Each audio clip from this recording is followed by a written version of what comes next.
Well, hello and welcome to LunarCrush Live. This is actually our first NFT edition that I have the pleasure of hosting. My name is Ian Tidwell. I head up NFTs here at LunarCrush. I'm really excited to talk to today's guests, but before we do, a quick reminder, we don't take payment for our live stream. We only bring on amazing projects and individuals that are advancing the crypto space. So joining me today are two individuals that are extremely active in the space. They're co-founders of Canary Labs, Degenz, RektGuy, and Flips Finance. They host Daily Show that takes place on Twitter Space for Rug Radio that gets thousands of listeners a day. And somehow on top of that, they find time to do one-of-one and edition art pieces as well. So I'm honored to share today's stage with OSF and Mando. Hi guys, how you guys doing? Pleasure to be here, and how are you doing? I'm doing well, thank you. I think we were just chatting backstage and still slightly recovering from NFT NYC, which was last week. And I'm sure you guys are in the same boat. You guys were a lot more active than I was. Yeah, we're still trying to work out if we have COVID or not. Yeah, I think dodging COVID was the after party of NFT NYC for sure. I think most people got it. Yeah, I don't know how I didn't get it. It seems literally like everybody on Twitter that went has it, and most of the people that I was hanging out with have it as well. So dodge that one. But so you guys do a lot of different things in the space, and so I'm curious to know. Most people that follow the space probably know you guys, or at least have heard of you. But to the people that aren't in crypto or the normies, how do you tell people what you guys do and explain who you are? That's a good question. I don't know how do we start with that, Mando. I would say we both started out as collectors in NFTs. Mando bought his first NFT in February. I think I bought my first one in March, and we just caught it at the right time before prices started going up quite a lot. So I think we were fortunate with our timing. But yeah, we started out as collectors, and then as time went on, we kind of grew into Web3 a bit more, believed in the space more from just a hey, I'm going to buy this NFT and flip it standpoint. And we ended up creating our first NFT project, which was called Degenz, and that started out as like a cartoon profile picture kind of thing. It's now actually an NFT resources platform. So we write deep dive NFT reports. I think we have almost 100 reports now that we've written on that platform, and you get access to a Discord. It gives you access to future NFT drops, which will be the low cost of free mints. One of them was RektGuy, which is another project we have, which is based on some of the art that I had started working on earlier this year. So we're focused on things from the creation standpoint as well. And yeah, we both host a daily show on Rug Radio every weekday. So it's we're pretty in the weeds and very immersed in the space, I would say. Yeah, it's a lot. I always applaud just the consistency. I mean, that's definitely like a factor that drives projects in the space now is the consistency. But Mando, I don't know if you're okay or if you have anything to add on to that. Yeah, just like died in the corner just then. Yeah, I think we moved from being collectors to entrepreneurs in this space. That's simply what we did. We were very big collectors, and then we kind of thought that was all we were going to be.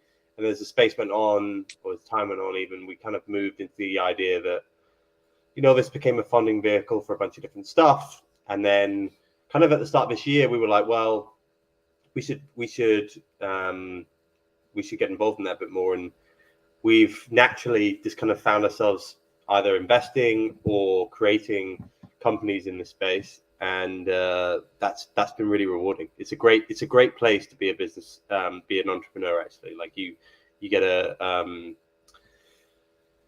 to interact with the customers and consumers quite a lot, and you can really come up with some cool ideas about how to do that. So that's really been all it is. And then I guess we're now turning into a bit more of a voice in the space, like we do this daily show. So that's been a byproduct, I think. It's not something that we came out to be. It's just that we were originally big collectors, and then through some of the other stuff we've been doing, our voices just became a bit louder and louder as the years gone on.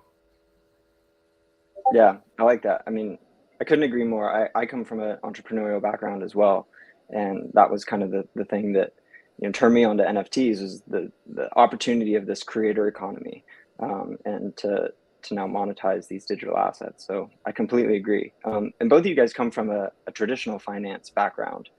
So I'm curious to know what, like, some of your friends that are still living in that world, well, first thought about you guys moving into the space full time, but now with your success, kind of, did that image change, or what was kind of the narrative and story there?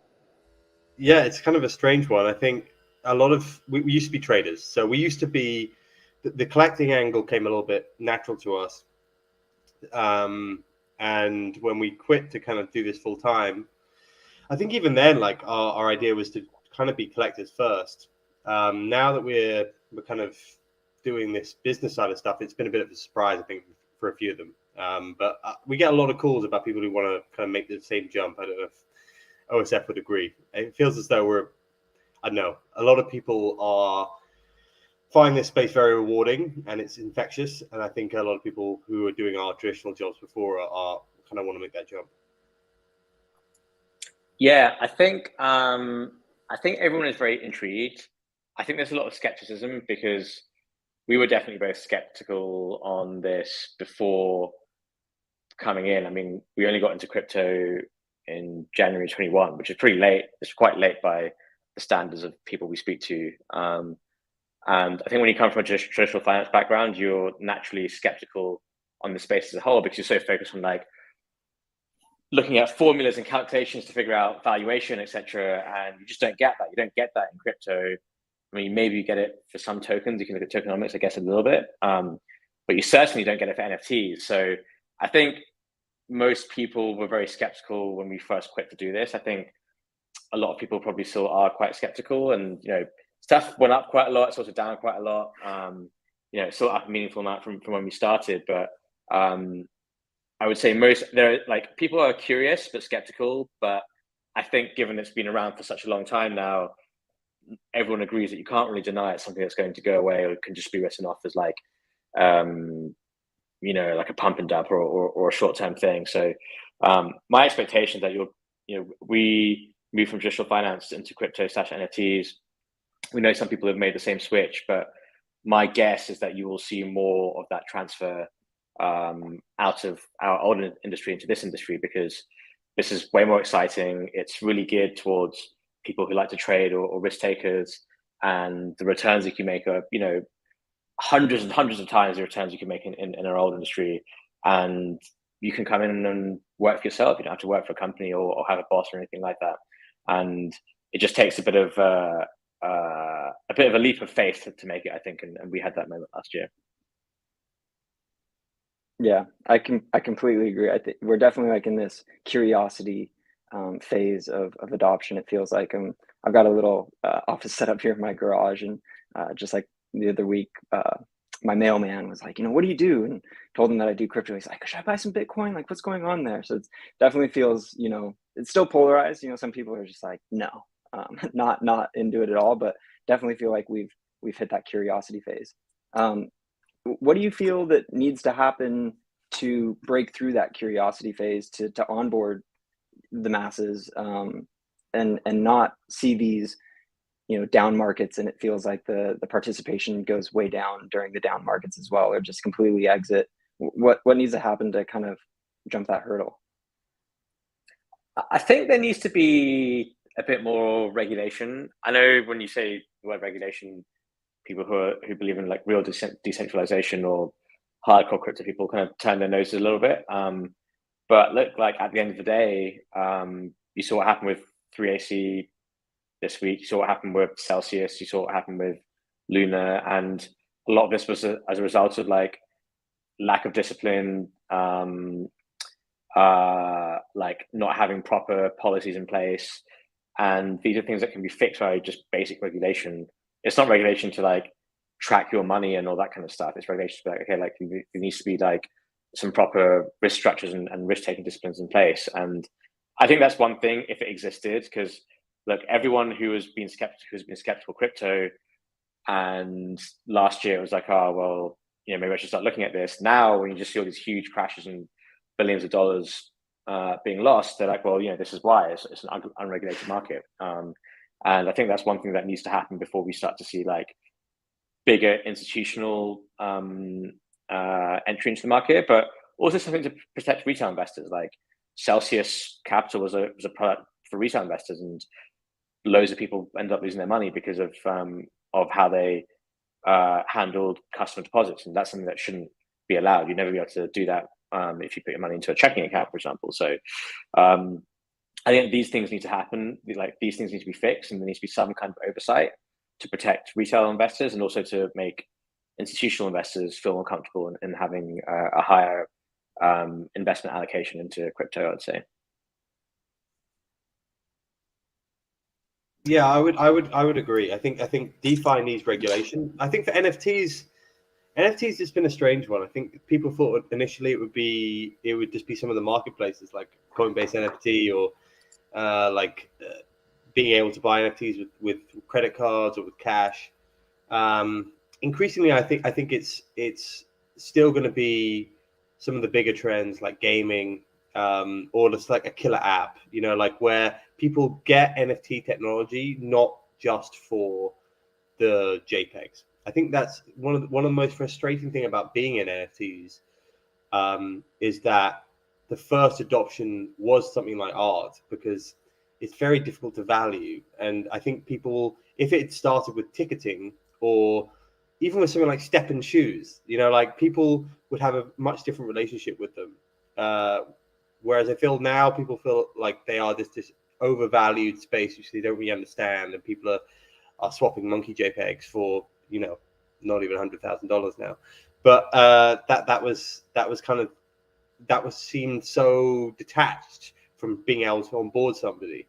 I increasingly think that if we can get one or two big apps, or even big games, if some of the big games start using NFT technology, people will slowly become more accustomed to it over the next few years. Like I can imagine, I don't know, if GTA for the new GTA, or if Fortnite or like the new Epic Games metaverse comes out, and they use some NFT technology, then I think people will feel far more accustomed to the idea that it's technology first rather than product, and that will onboard a lot of different people. Yeah, it's interesting. Did you guys see the Solana phone announcement that happened last week? Where do you feel like hardware kind of comes into that adoption as well? Like, is that part of the boundary, right? It's like using MetaMask, setting all these things up is not the most user friendly. Do you think that, like, if Apple did the same thing, is that where this starts to help out too, or is that not so much as a concern as maybe like the underlying business model that needs to be ironed out? I can see where they came from, like the number of different apps which you can connect to your MetaMask, or you can connect to blockchain, really aren't that great. And I can understand why, if you're sitting there, you're going like, right, well, we need to build the hardware, and then the software will come after that. Like we can help accelerate that process, rather than having to rely on Apple to kind of allow some of these other apps to have that sort of functionality, and or Google, and it's just taking too long. I'm not too sure. There's so many different people that have tried with phones before and tried the hardware route first. I'm not that bullish on that as an idea. I think we're probably just going to be in a bit of a protracted space where no one's going to change from the iPhone for the next 10 years. We're just going to have to wait for some better integration into current hardware tech. Yeah, I don't really have anything to add to that. I think that's definitely going to be some kind of future. Like right now, to do anything crypto on your phone, I guess if you have a centralized exchange app, you can trade from your phone. But there's a MetaMask mobile app, it works, but it's kind of a little bit buggy. There's an OpenSea app, but you can only view, you can't interact, you can't buy and sell things. But the future is definitely being able to do all these things from mobile. But again, it kind of comes back to the security, the regulation, and the security standpoint as well, because you can bank from your phone. Like every bank has a mobile banking app.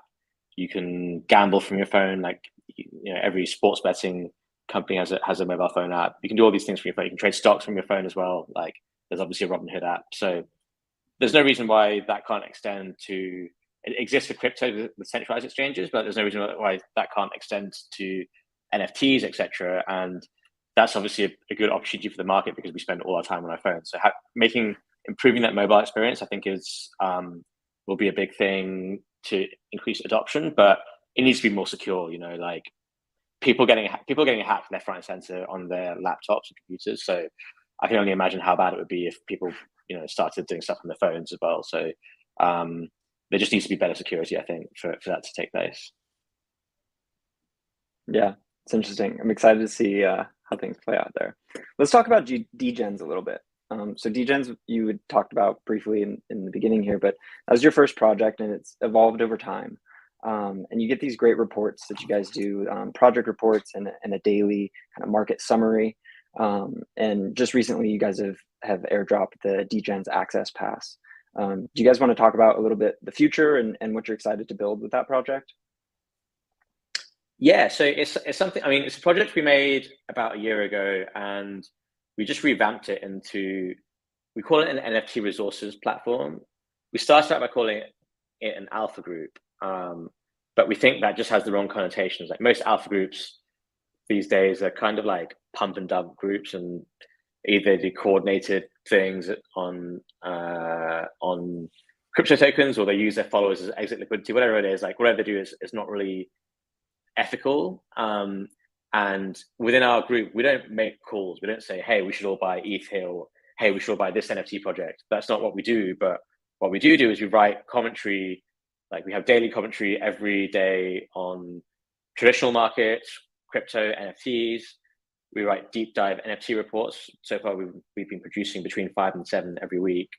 And that gives you a detailed analysis on like pretty much every single NFT project now in the whole space. I think we're at 91 individual reports. And again, like they don't give you a view. None of them end with saying, so you should buy this, or you should sell this, or this project is going to 10 ETH, this project is going to 100. None of them say any of that. But it gives you, what we try to do is give you a balanced overview of what the project actually is, what the project's trying to achieve, what we think are the strengths of that project, what we think are the disadvantages or the weaknesses of that project. And it basically gives you the tools or the content to go away and make your own decisions and make your own information. So the content we create, it doesn't give you investment recommendations, it doesn't give you trade recommendations. It just gives you information in a digestible format that's easy to read for you to make your own decision. But that's where the Discord comes in. So, owning an access pass gives you access to the gated area of the Discord where Mando and I are very active in.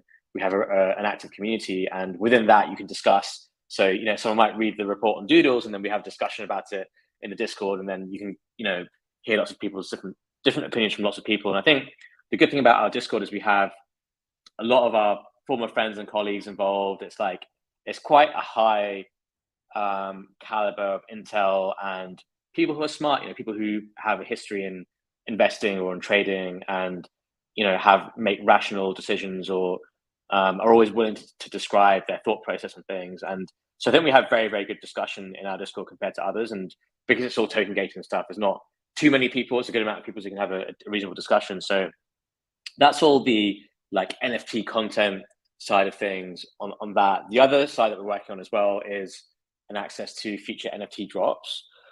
And so the first one that we did was RektGuy, and basically every Degen holder was able to mint a free RektGuy. And that was something that we didn't intentionally do, but we wanted to give something back to Degenz because that was the first project, and we saw that it worked really well.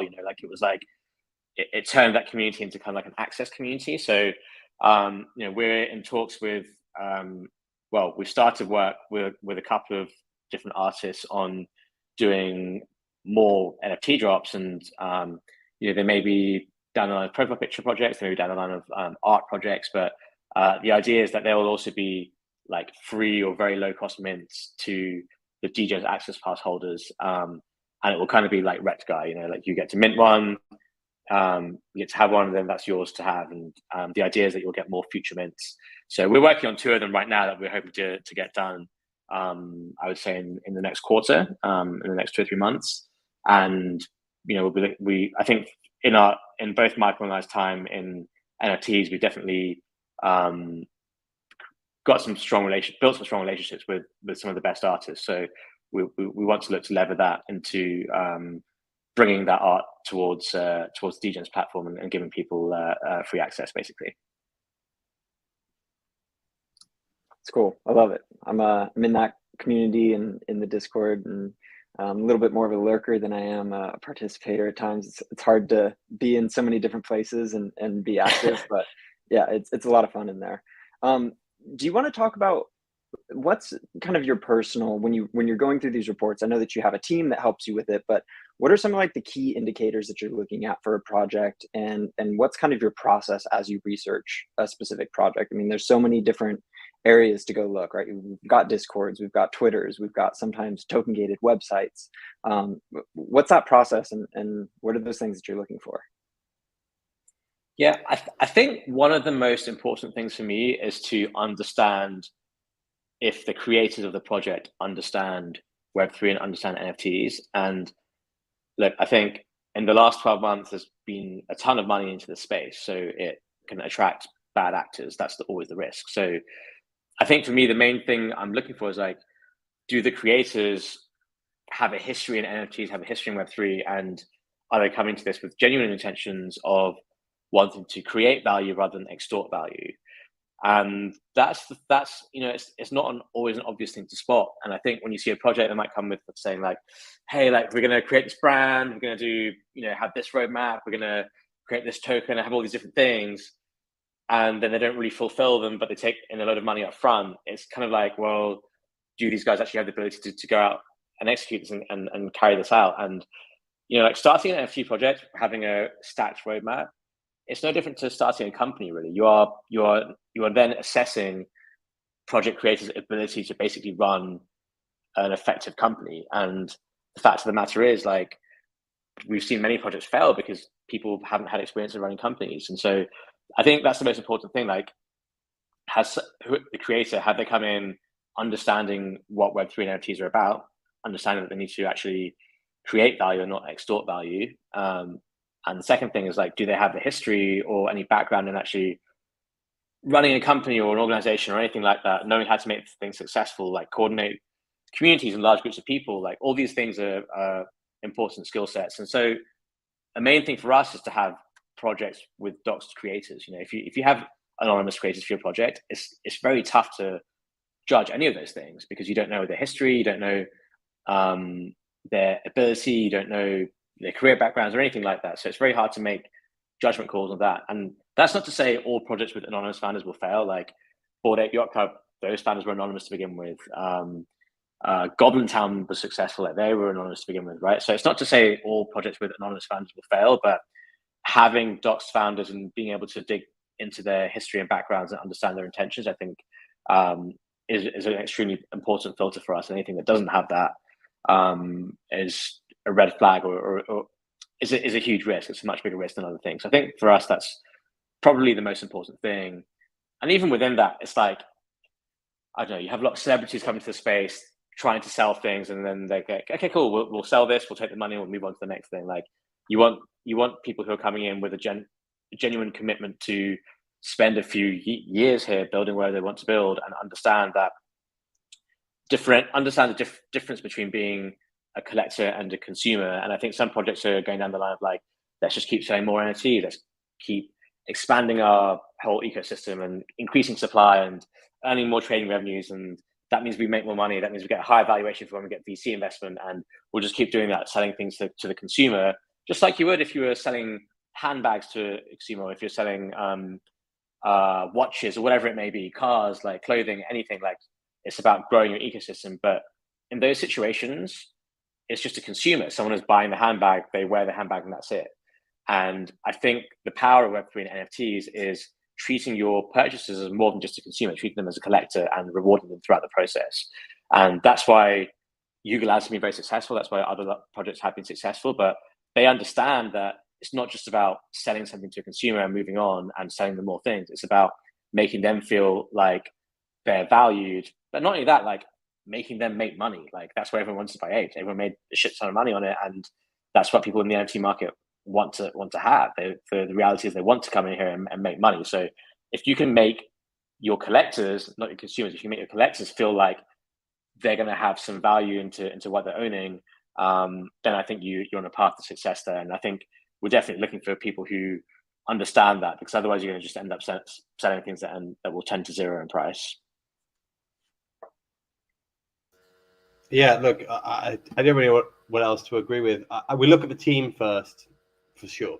Team is probably the biggest thing that I think we look for as you take a step back. Maybe that alignment as well, as OSF has kind of mentioned, like alignment of incentives between the creators and the collectors. And then we look at more basic stuff. So we'll look at, is this unique in any way? Like, what is their unique selling point compared to some of the other projects out there? And then we'll normally go into granularity about things like unique owners. It's very, very difficult to have a floor price above a certain level.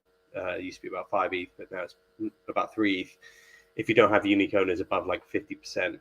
And then we'll look at things like listings, volumes. Like we'll normally get into the granularity of some of the trading stats, but we normally start with team and incentives and unique selling points, and then that will be a filter then to go down to the next level, which is right. Does this have the right stats then to make the move to the next level? And often, you know, there's very, very few which do. I think the way that we set up Degenz is to be your one place that you can come, and it will be your gateway into NFTs. Like, you can read the reports.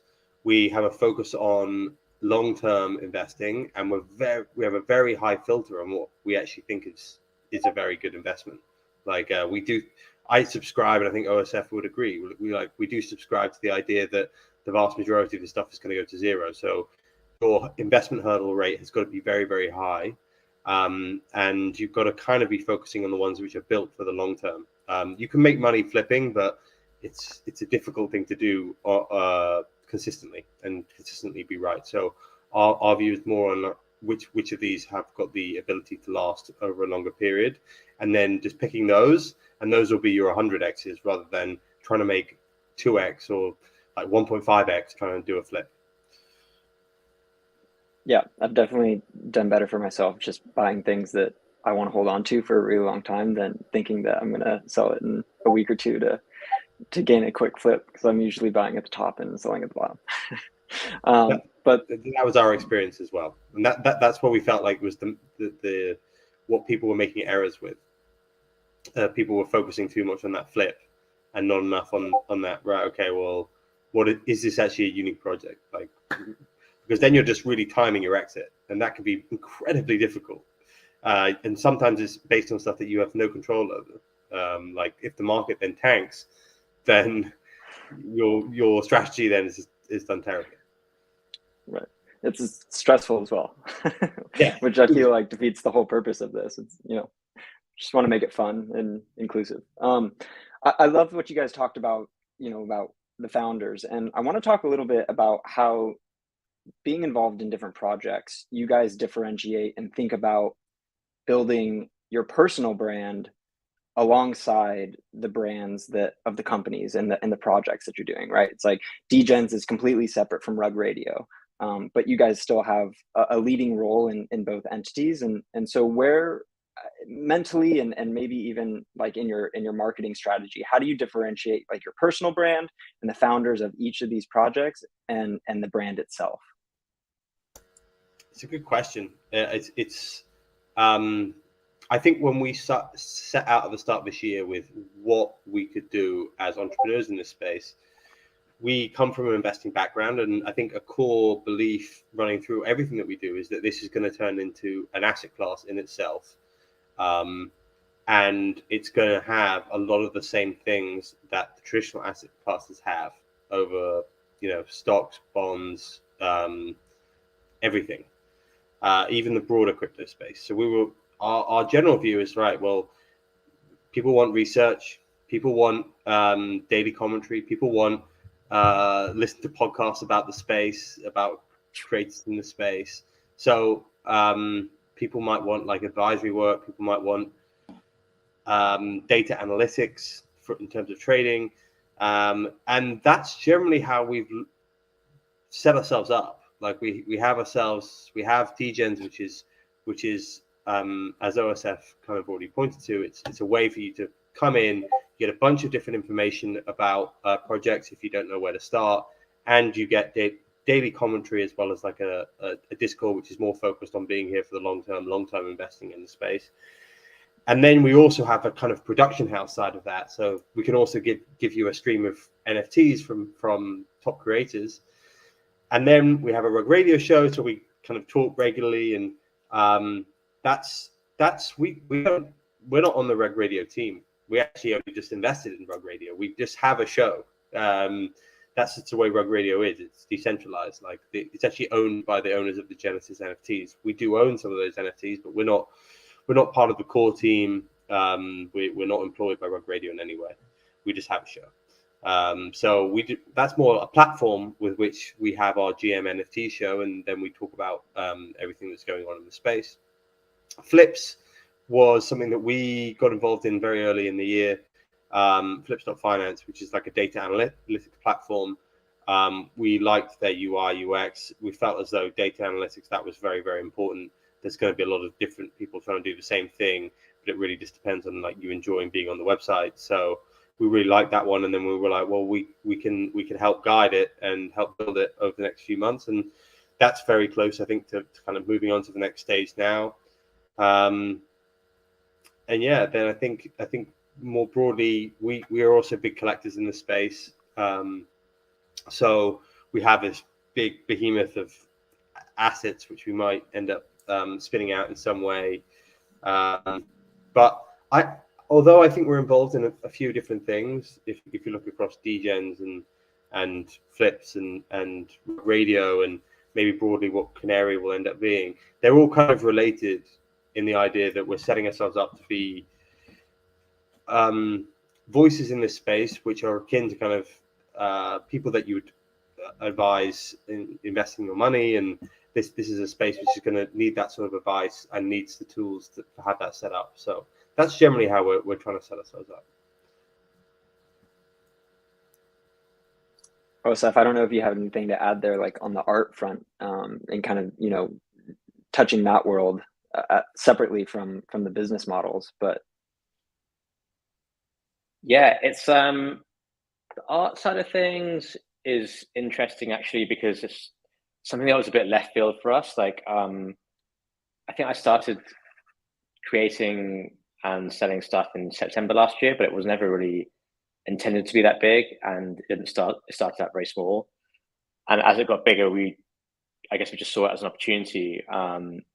And it's a good question that you asked, because it is a bit, I think when you come into like our ecosystem, for lack of a better term, it's kind of confusing. It's like you have my art stuff, you have Rug Radio that we're involved in, you have Degenz, you have RektGuy, and it's just like, how does this all fit in, and how do they all interact with each other? So we tried to clear that up with the Degenz Access Pass thing, and try and bucket things into different sections. But the reality is it's a bit difficult to completely categorize everything, because I think the way that we work is that we at the beginning of this year we threw a lot of things at the wall, and we decided to see what would stick, and it turns out like 4 or 5 things are sticking right now, and so we're very stretched in that regard, that we're giving everything our all, and it takes up a lot of time. We both wake up pretty early, and we're both working to the hours of the night, and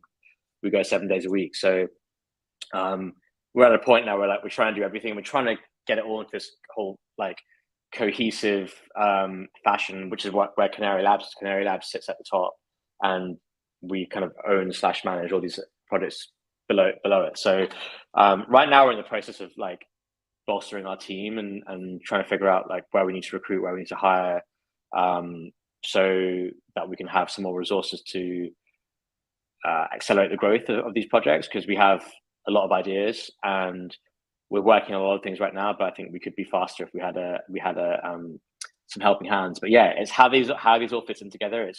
difficult to really explain, but I would say, to put it into simple terms, I would say you have Degenz Access Pass that gives you all the NFT resources that will give you access to future NFT drops.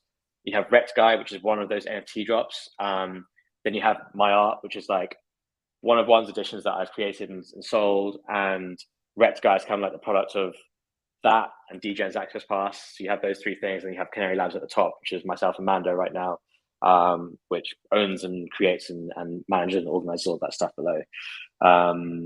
And we're hosts on Rug Radio, which is decentralized. We don't own it. We're not part of the official team, but we're daily hosts on it, and we own a bunch of Rug Radio Genesis NFTs. So we have a proportional ownership based on that.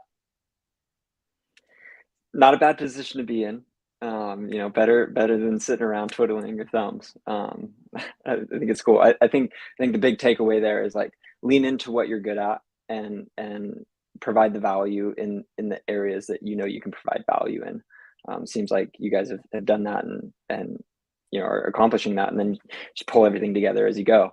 A bit of building the ship as you're sailing it, right? So yeah. With all of this though, and now that we've kind of like identified and the structures of each entity, how do you kind of define and measure the communities of each of these? And I'm sure that this is potentially like part of the most exhausting part, is giving the community the attention, right? If there's one thing about giving the project attention and working on each of the projects individually, but communities, and especially in the Web3 space, can be very demanding, and each community can want different things. How do you guys think about defining a community, and especially as you're researching a new project and figuring out whether this is like an investable project or not? How do you define and measure communities? Yeah, I think that's a really good question. I think the whole idea of community has become a bit of a meme, but it's true. Like, some of the strongest projects have the strongest communities, because at the end of the day, like, if you have most profile picture projects are like 10K in supply, 10,000 is not a large number, right? And across the world, you think of communities like football fans, for example. That's a great example of like a certain type of community. You can have thousands, hundreds of thousands, millions of fans, right?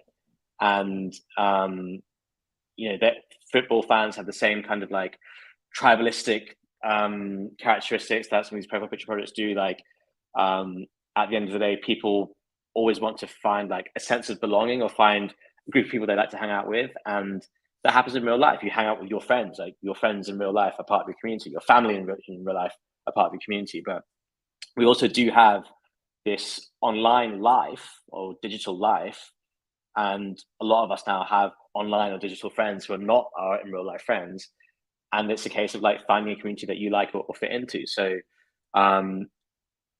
the projects, I think, that create good tools for communities to come together and interact and be able to support each other are the ones that have done it very well. And those are the ones that realize, we want to have like find ways to keep our Discord very active, like have a lot of communication from our Twitter accounts, have a lot of communication from Instagram accounts, whatever, like have community managers and moderators or people active on these social media channels that encourage engagement, not in a forced way, but in a natural way. And one of the things that brings people together is like laughter, like the ability to laugh, and what you laugh at on the internet, memes. So some of the projects with the best communities have had the best memes. Like, it's literally, it's weird because, like, if you come from like a investment angle, like, how do I quantify that or measure that? But it is like the power of memes is so strong. And Goblin Town is like case in point,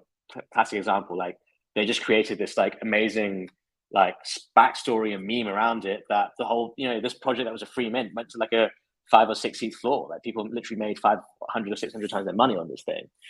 And so I think that's a really important thing, and that's what we've tried to do with RektGuy. And we see it sometimes. Like, sometimes we were away in New York last week, so we weren't able to hit the social engagement as much. But as soon as we get back on it, you start to see the floor price going up again. Or whenever we post like a good meme or a good joke, or whatever, like, people find it funny and they want to come in and be a part of it. And so I think the projects that have like have a brand or have an idea for their community that creates some sense of belonging that a lot of people can relate to, will be the ones that will have the strongest communities. And that is what I think exists right now. I think those are the guys that are succeeding. So how do you measure and quantify that? It's very tough, because you could just go by Discord followers, Twitter followers, and all that kind of stuff. But these days, it's all that stuff is botted, it's gamed. People make fake followers, so you get new NFT projects that have 100,000 followers on day one, which is obviously very fake. So it's really hard to quantify that. But I think the way I see it is like accounts that have like social media that have good engagement with, I don't know, even as basic as someone like posting a picture of their new profile picture and saying ape follow ape, whatever, and then you get 100 people respond back with like their apes. Like that gives you that kind of engagement. And a lot of the stuff that you guys do, that's what gives you a good idea of how strong communities are, I think. And I don't know, it'd be interesting actually to see ways to measure that. I'm sure you guys will have analytics and that kind of stuff, but that I think is a lot more important, like engagement of posts rather than the actual number of followers and number of Discord users and whatnot.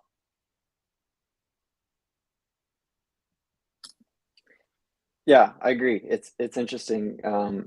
Just the type of engagement and the meme aspect is super interesting where we're seeing, it's kind of almost counters what we were talking about earlier, is like treating these projects like a company, yet the projects that are doing best right now are just kind of jokes. So it's an interesting balance there of treating it like a business and running it with real missions and goals, but at the same time like making it playful and fun and like crypto or internet native, right? Which I feel like is that meme culture. It's definitely an interesting balance. So kind of coming back to the community management and curation, we've got, like we mentioned before, we have Discord and Twitter, and you guys just built this awesome token gated website. What are some of the tools that you're excited in the future to help kind of manage your communities and bring it all into a centralized place to eventually then harvest these natural conversations and engagement within the community? And how do you see that like kind of just rolling out in the future? Is it, I mean, because it's got to be easier, right? It's like somebody who's not crypto native and to get onto Discord and then start a Twitter and like go through all the process, like the barrier to entry is pretty high there. Are there anything that you guys, like, it's on your radar that you're excited for, new platforms, or how do you see this all playing out in the future? Yeah, I think it's funny because the two main forms of social media that people use in NFTs are Twitter and Discord, which are not like, I never started using Twitter and Discord until I was in NFTs, right? And Discord obviously has a lot of gaming use. But to like the normal or traditional person, like people don't actually use these platforms at all. And, Instagram, the number of users of Instagram dwarfs the number of users of Twitter. But it's weird because when you see all the NFT stuff on Instagram, it's usually like scams or, pumping that kind of stuff. So like marketing or marketing is probably the wrong word. I think producing content that's useful on Instagram and on YouTube, I think are two areas that are very like undercovered within the NFT world. And there are actually, like, I've seen a lot of YouTube videos on NFT projects, and some of them are not bad. Some of them, there are people doing reasonable analysis on NFT projects and coming up with justified arguments and judgments and stuff. But I look at them, they've had like 50 views or 60 views, or they may only have 100 followers. It's not getting a lot of viewership. And it's the same thing on Instagram. Like you might come across something that's actually, even TikTok, you might come across something that's like actually half decent, but it's not getting that much views. And then you'll come across something with like hundreds of thousands of views and it's like complete garbage. So I think a big opportunity is like people who are knowledgeable, who put out a lot of content on Twitter or Discord, to start attacking some of these other channels and putting out content there. That's actually useful content, that's helpful, that people can learn from, that's not with the objective of taking your money or stealing your money or whatever. And I think that's a big opportunity. It's something we've looked at. We just haven't, we've been so swamped with stuff, we just haven't got around to doing it yet. And I think for us, like our priority is definitely communicating and catering for our existing community and our like early supporters, and we want to make sure we're focusing on that first and getting that in the right spot. But yeah, like I think it's another thing when we're thinking about like expanding our team, like having channels on YouTube, Instagram, maybe even TikTok to create bite-sized content of the stuff we produce. I think is a huge opportunity, and it's something that I think none of the like renowned NFT projects have done that well so far. Beyond that, I'm not really sure. Like I think another thing that would be interesting to see is I've always thought would be good is to have like a curated Web3 friendly social media platform. I don't know, something where you have to own an NFT from a certain collection to be able to participate. That's verified, something that's community curated as well. So, like instead of having to pay someone to get your blue tick on whatever platform, it's voted on by the community, and that community itself is curated by certain tokens they may own. That's on like an allow list of tokens that are verified. Like those kind of like decentralized ways to actually curate a community, I think is a huge opportunity, because I mean we all see it, the amount of bots and scams that you see on Twitter and Instagram. It's just like Discord and stuff. It's frustrating, it's painful, and if you don't know better, you're going to end up losing mind to this stuff. So I think finding a community curated way to attack the social media world, I think is a really interesting opportunity, and I'd be interested to know if anyone is working on that kind of stuff. So yeah, definitely feels needed. Definitely something that's crypto native, Web3 native. Internally at LunarCrush, we feel like we've kind of slowly become this, like we went from data, and the more things that we start to implement, we start to feel like we're becoming more of a social media company. Not too long ago, we restructured our dashboard from just kind of like modules that you could look at different things to a feed structure. So that was like a shift towards social media. And now we always have discussions of, do we let people comment and start rating things and tipping each other? And you just start getting down that like social media road more and more. So yeah, it's definitely interesting. We'll need to see how things start to play out. I want to be aware of your guys' time. So I want to hit you with one last question here that's a little bit more broadly stroked. In 30 or 40 years, project and personally, what do you want to be able to look back on and want to be remembered for in the space, whether that's your art or these projects? Like what's that lasting impression you want to leave on the space here? Yeah, I think we, like we've already said, we want to set ourselves up as educators in this space. If in the next 10, 20, 30, 40 years, we could build something which is seen as one of the best places to go to get that education, whether it's across a radio show or a data analytics platform or a research house or market commentary, or just a place where you can access cool drops in the NFT space. I think we'd be really, really happy if we can come away with something like that. That's how we're building. That's how we're setting ourselves up. I think all of those things scale really well. Like if the number of users in NFTs does 1,000x, 100,000x, then you're going to need to come to a place where they have research the NFT things. They have a data analytics platform to help you trade. They have a radio show, that you can come and listen to what's going on in the NFT space. Those things will scale very naturally if we do 100x, 1,000x with the number of users.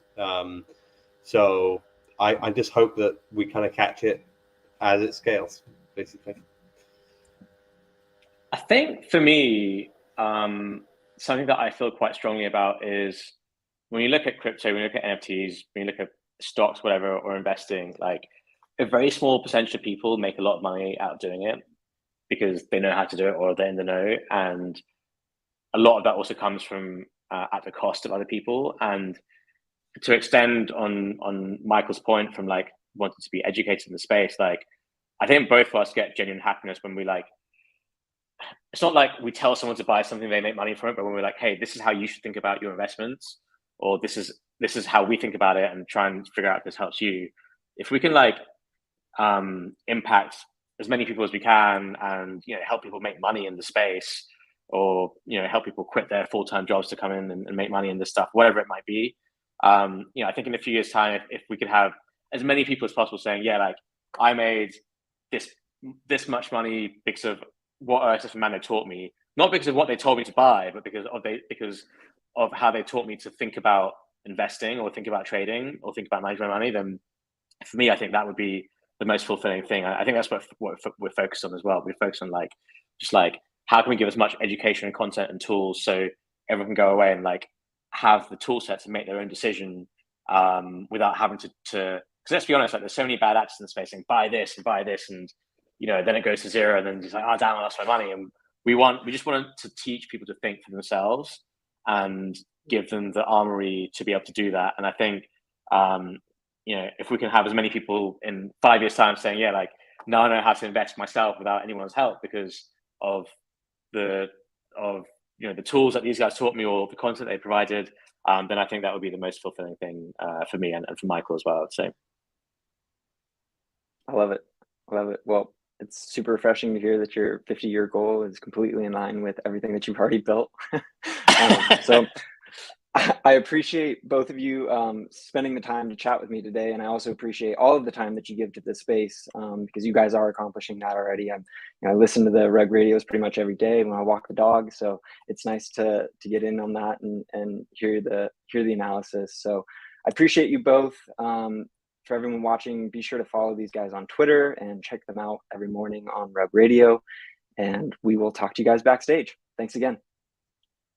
Sounds good. Cheers, Ian.